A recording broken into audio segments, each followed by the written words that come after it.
The village of Zumbani lies in a valley so beautiful that travelers once said the gods themselves had carved it with their own hands.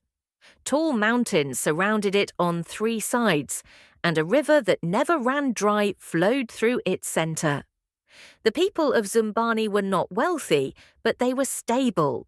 They had enough. They had security. They had hope. For generations, the village had maintained perfect harmony under the leadership of Chief Okonkwo, a man who was known throughout the region for his wisdom, his fairness, and his genuine love for his people. Chief Okonkwo was not like other chiefs. He didn't demand excessive tributes. He didn't abuse his power. He spent his evenings sitting by the fire, listening to the concerns of ordinary villagers, remembering their names, their family struggles, their dreams. He had been a chief for 40 years, and in those 40 years, Zumbani had never experienced a serious famine. The granaries were always full. The people were always fed. The village was at peace. Then came the year that the sky forgot to rain. Fair African Tales. Subscribe and turn on the bell for new stories. It happened slowly at first. The rains that should have arrived in the 3rd month simply didn't come. The elders consulted the patterns, the sky watchers studied the clouds, but nothing changed. The sun beat down relentlessly day after day. By the time it became clear that this was not a temporary drought but something far more serious, the first planting season was already lost. The fields that should have been green were becoming brown. The river began to shrink. Chief Okonkwo called an emergency gathering of the council. The council consisted of the village elders, the keepers of tradition, the wisest voices in Zumbani. There were 8 of them, men and women who had guided the village through difficulties before. The chief presented them with a stark reality. If the next rainy season also failed, they would face a genuine famine. They needed to prepare. They needed to make difficult decisions now that would determine whether the village survived or whether they would all starve. The solution seemed obvious. Every household would contribute a portion of their remaining grain to a central storehouse. This storehouse would be carefully managed and rationed if the famine came. It would ensure that nobody starved, that everyone would survive together. It was a proposal born of wisdom and compassion. The council agreed unanimously. The village agreed. Everyone understood the necessity. And so the gathering of grain began. Families brought their stores to the central storehouse, a massive structure that the chief had built specifically for this purpose. It was guarded carefully, kept cool and dry. The chief himself oversaw the process, making careful records of every contribution. He wanted to be fair. He wanted to be transparent. He wanted the village to understand that every grain was being preserved for their collective survival. As weeks passed and the second rainy season also failed to materialize, the reality of the situation became impossible to deny. The famine was not coming. The famine was here, and it was going to be far worse than anyone had imagined. The first death came on a Tuesday. It was an old man named Kwesi, respected in the village, someone who had lived through previous droughts but who was simply too old and too weak to survive this one. His family wept. The village mourned. Chief Okonkwo led the funeral himself, speaking eloquent words about the cycle of life, about how the earth takes back what it has given. He promised the village that they would survive this, that his careful planning and their collective sacrifice would carry them through. Days turned into weeks. More people died. Children began to show the telltale signs of severe malnutrition. Their movements became slower. Their cries became quieter. The skin on their bodies grew thin and papery. The village watched its youngest members waste away with a helplessness that was almost unbearable. And then something extraordinary happened. Chief Okonkwo announced that he had made a discovery. In his personal study, while organizing ancient scrolls and records of past famines, he had found a hidden compartment. Inside this compartment were seeds. Ancient seeds from a time centuries ago when the village had faced an even worse famine. These seeds, he explained, had been preserved by his ancestors specifically for moments like this. They were strong seeds, resilient seeds, seeds that could grow even in the most desperate conditions if planted in just the right way. The chief revealed his plan. He would take these seeds and personally conduct a series of rituals to awaken their ancient power. He would work alone, secluded in his personal chamber, meditating and performing the ceremonies that his ancestors had taught him. It would take time, perhaps several weeks, but if the process was successful, it could provide the village with a source of food that would tide them over until the rains returned. He asked for patience and faith. The village responded with a mixture of hope and skepticism. Some people believed that the chief's mystical knowledge, passed down through generations, might indeed hold the key to their survival. Others were more doubtful, but what did they have to lose? They had already tried everything else. If there was even a small chance that these ancient rituals could work, shouldn't they take it? And so the chief retreated into his personal chambers. He worked alone, emerging only briefly to collect water or to accept small offerings of food that the villagers brought to him. He told people not to disturb him, that any interruption could spoil the delicate magical work. The villagers respected his wishes. They understood the gravity of what he was doing, but not everyone accepted this explanation. There was one person in the village who had always been observant, always been skeptical of authority, always been willing to question things that others took for granted. Her name was Amina, and she was the chief's own daughter. Amina was different from other daughters of important men. She had not been raised to simply accept her father's word without scrutiny. Her mother, who had passed away years ago, had taught her to think critically, to observe carefully, to question the world around her. Amina had grown up watching her father lead the village with what appeared to be genuine compassion, but she had also grown up noticing small details that others missed. The way certain elders seemed to receive larger portions of food during the early days of the famine, the way her father's hands were calloused in ways that didn't match someone who spent their time in meditation, the way the servants who brought him food came back from his chambers looking confused and sometimes angry. So Amina began to watch. She positioned herself near her father's chamber during the late hours when the village slept. She listened at the walls. She observed the comings and goings of servants. She noticed that several household slaves seemed to spend unusual amounts of time in specific parts of the compound. And one night, around midnight, when the village was completely quiet, she heard something that made her blood run cold. She heard her father laughing, not the dignified laughter of a man lost in meditation, but genuine, joyful laughter.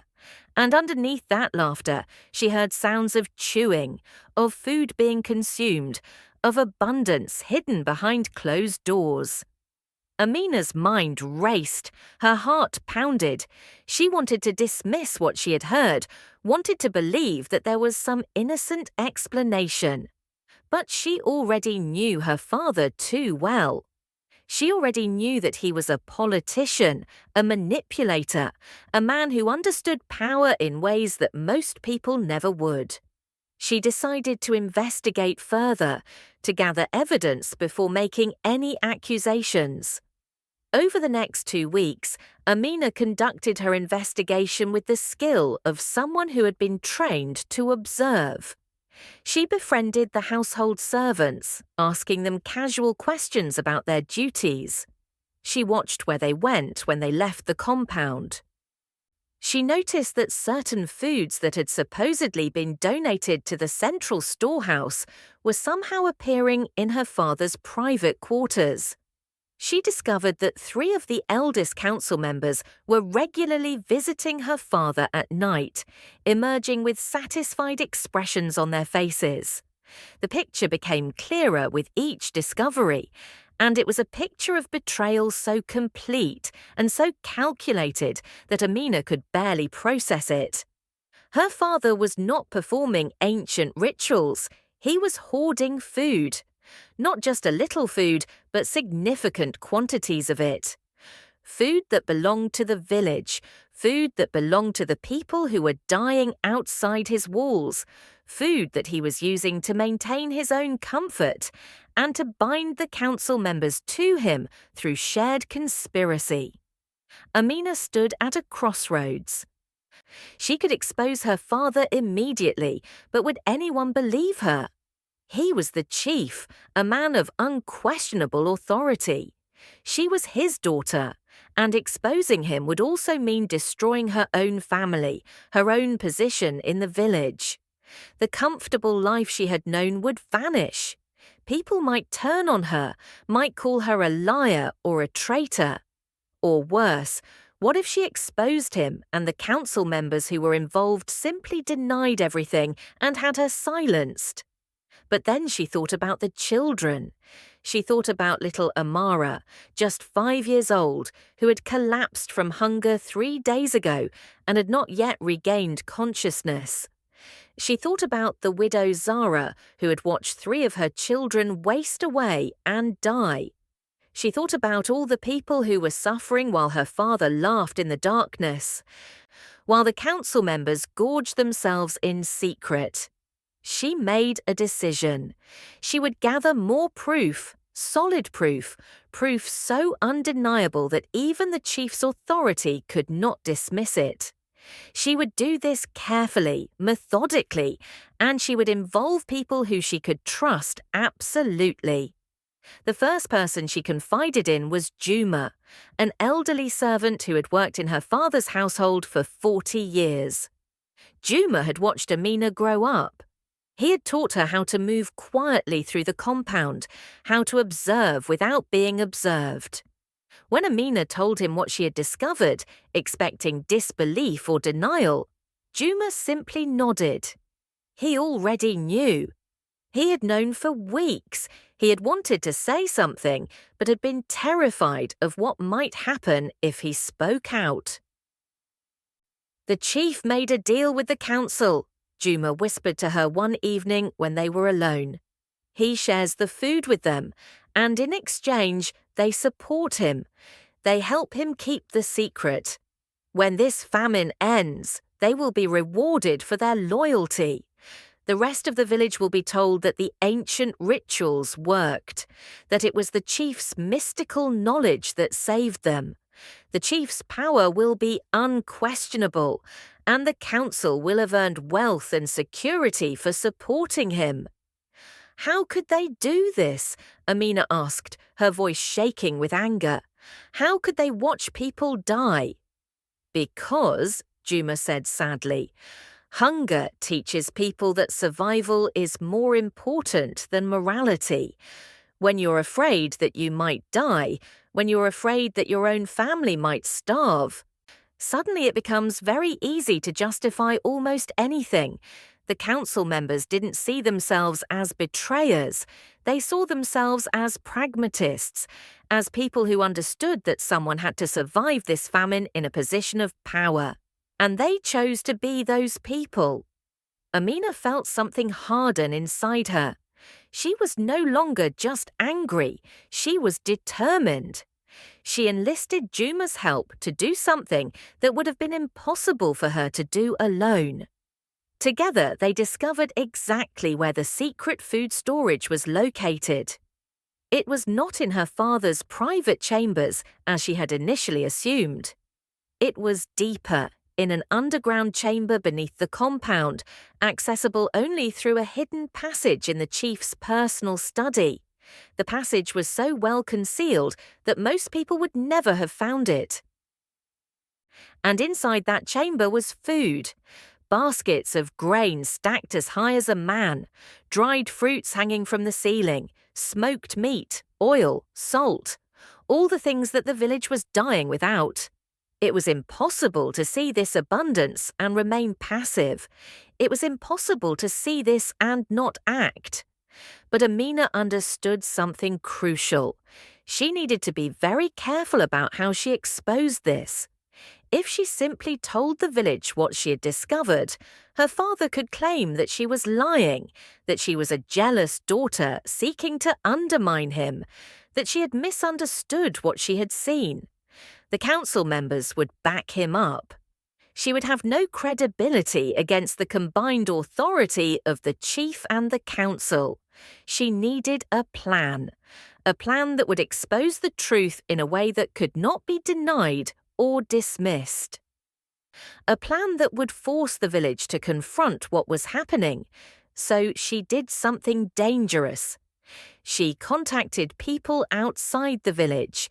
Specifically, she contacted travelers and traders who came through Zumbani. She offered them valuable items in exchange for spreading a message to the neighboring villages.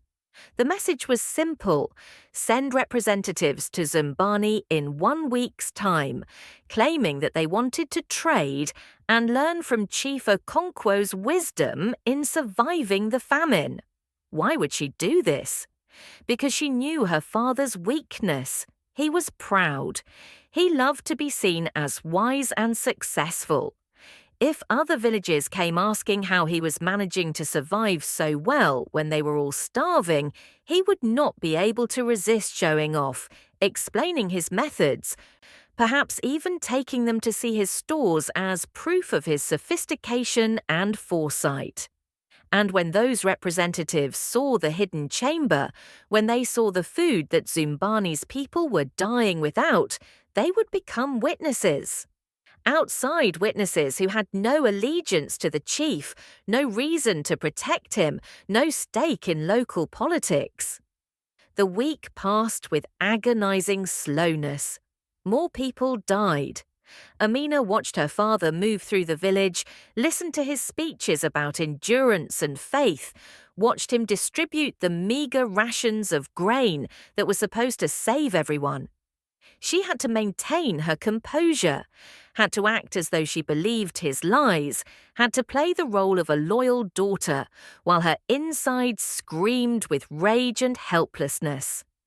And then the representatives from neighboring villages arrived. They came as traders and seekers of knowledge, just as Amina had arranged. There were 5 of them, leaders from villages that were struggling with their own famines. They came to Chief Okonkwo with respect and genuine admiration, asking him how Zumbani had managed to maintain such apparent stability when all around them villages were collapsing. The chief received them with great ceremony. He gave speeches about preparation and wisdom. He explained his system of rationing, his careful planning, his connection to the ancestors. The representatives listened with interest, taking in every word, respecting the chief's obvious intelligence and foresight. And then Amina acted. She came to the representatives in secret and told them the truth. She told them about the hidden chamber. She offered to show them. She explained that she was doing this not out of malice toward her father, but out of a desperate need to save her village. The representatives were shocked. They were angry. They wanted to see the proof immediately. Amina led them to the hidden chamber, showed them the abundance, showed them the stark contrast between what the village was being allowed to survive on and what actually existed beneath their feet. The reaction was immediate and explosive. The representatives demanded to speak to the chief directly. They demanded an explanation. The chief tried to deny everything at first, tried to claim that the chamber was something else, that it belonged to previous generations, that Amina was confused or lying. But there were 5 outside witnesses now, and within hours, word had spread through the village. The representatives had told people, people had told other people, the secret was out. The confrontation at the great gathering tree was inevitable and massive. Hundreds of villagers surrounded Chief Okonkwo, demanding answers. The chief tried various tactics. He tried to maintain his dignity and authority.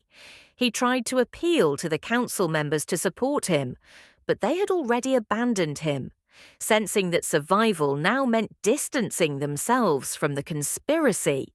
He tried to explain his actions as a necessary sacrifice, claiming that he needed to maintain his strength to lead the village through the famine.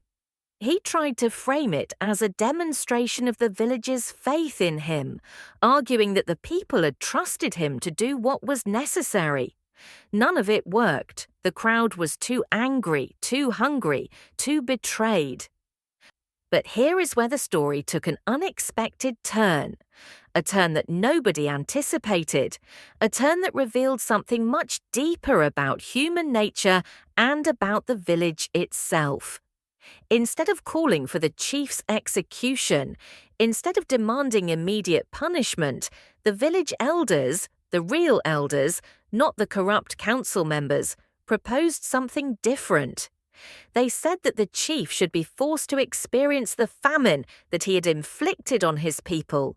He should be imprisoned and given only the same ration that everyone else was receiving. He would live or die based on his own rations, just like everyone else. This would be true justice, they said.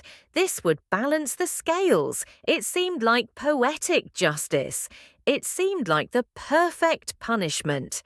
And the village agreed, overwhelmingly, enthusiastically, as though the prospect of watching their chief suffer exactly as they had been suffering would somehow heal the wounds that his betrayal had created. The chief was taken to a small compound at the edge of the village, guarded by warriors. He was given a daily ration that was carefully measured to match what the village was receiving. Nothing more, nothing less. His personal servants were stripped of their positions. His family was separated from him, though they were treated with respect by the village. He was completely alone with his hunger and his humiliation. And now something happened that seemed to prove that justice had been served. As the hidden food stores were redistributed to the village, people began to recover. The children's colour returned. Their movements became more energetic. The elderly regained enough strength to stand and walk. It was not abundance, but it was enough. It was enough to keep everyone alive until the rains came again. And the rains did come, breaking the drought after almost 2 years. The fields were planted again. Crops grew, the famine ended, and the village survived. During this time, confined to his small compound, Chief Okonkwo experienced exactly what his people had experienced. The gnawing hunger, the weakness, the way your body consumes itself when there is nothing left to fuel it. He lost weight rapidly. His skin became thin and papery. He aged what seemed like 10 years in just a few months. He begged for forgiveness. He begged for mercy. He tried to convince his guards to bring him extra food, offering them whatever he thought they might want, but the village was firm. The punishment would continue until the people decided it should end. The months of his imprisonment became a kind of theatre for the village. People would gather near his compound and watch him, watching as the man who had seemed so powerful and so wise was reduced to weakness and desperation, watching as he experienced the same suffering that they had endured. Some people found satisfaction in this. Some people felt a sense of justice being served. Others felt something different, a strange sense of emptiness, as though watching the chief's suffering was not actually making them feel better. 6 months into his imprisonment, when the chief was so weak that he could barely move, when it seemed as though he might actually die from the punishment, something unexpected happened. The village elders gathered and made an announcement. The chief would be released, not freed, not forgiven, but released from his imprisonment. However, he would be exiled. He would be given supplies for 2 weeks, enough to survive if he rationed carefully, and he would be sent to the borderlands. He would never be allowed to return to Zumbani. He would be erased from the village's memory and history. The exiled chief was taken to the border and released. He stumbled away into the borderlands with his 2 weeks' worth of supplies, his body broken, his spirit destroyed, his former power completely stripped away. But here is where the story becomes something far more complex and far more troubling than anyone expected. Because unbeknownst to the village, unbeknownst to Amina, unbeknownst to anyone, something had been happening during those months while the chief was imprisoned. The corrupt council members, the ones who had conspired with the chief, had been working behind the scenes. They had realized that with the chief gone, with the power structure disrupted, there was an opportunity. An opportunity to reorganize things in their favor, an opportunity to take control of the food distribution themselves, an opportunity to replace the chief's betrayal with their own. And they did, quietly, systematically. By the time the village realized what was happening, the council had maneuvered themselves into complete control of the remaining food supplies. They began rationing in ways that favored certain people who were connected to them, people who showed them proper respect, people who were willing to acknowledge their authority. The famine had ended, the rains had come, but a new inequality had taken root. And Amina, who had exposed one crime in the name of justice, now watched as another crime was being committed in the name of stability and order. When Amina tried to speak out about what was happening, she found that her credibility had been damaged by her actions. Some people in the village had begun to resent her, to blame her for disrupting the village's harmony, to suggest that if she had simply kept quiet, if she had allowed her father to manage the crisis in his own way, perhaps things would have been better. Others argued that her exposure of the conspiracy was the beginning of a slow decline in the village's unity. People began to divide along lines of who had supported the chief's exposure and who had benefited from the new council's rise to power. The village that had seemed so unified during the famine began to fracture during the recovery. The shared suffering that had bound people together was replaced by resentment, by bitterness, by a kind of low-level conflict that never quite erupted into violence, but that poisoned relationships and destroyed trust. Years passed. The village slowly rebuilt itself. New leadership eventually emerged to challenge the council's control through peaceful means and democratic processes that had been developed to prevent another tyranny from taking root. But the scars remained. The memory of what had happened, of the betrayal and the revenge and the consequences of both became part of the village's collective consciousness. Amina, who had been celebrated as a hero in the immediate aftermath of her father's exposure, became something more complicated in people's minds as time went on. Some people still saw her as a brave young woman who had stood up against injustice. Others saw her as the catalyst for the instability that had followed, as someone whose actions had unleashed forces that the village had been struggling to control ever since. The exiled chief, meanwhile, had become almost legendary in the stories told about him. But here is the truth that is difficult to accept. The truth that makes this story so much more complicated than a simple tale of betrayal and justice. The chief's exile did not actually solve anything. The village's problems did not end with his removal. The hunger did not vanish the moment he was punished. The underlying issues that had created the conditions for his crime, the instability of survival, the way that scarcity creates moral compromise, the way that power corrupts, these issues remained. And in their way, they created new crises, new moral challenges, new ethical dilemmas.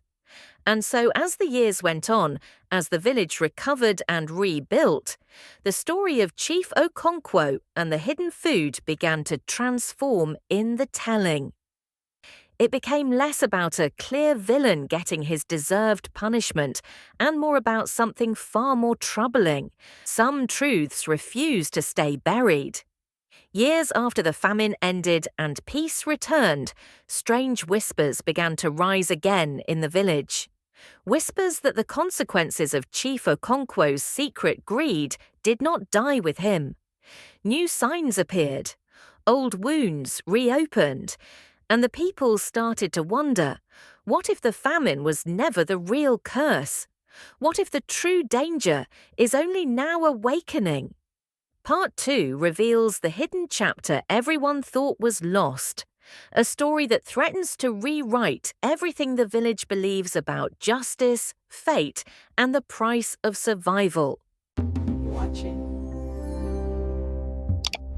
Subscribe for more amazing African stories.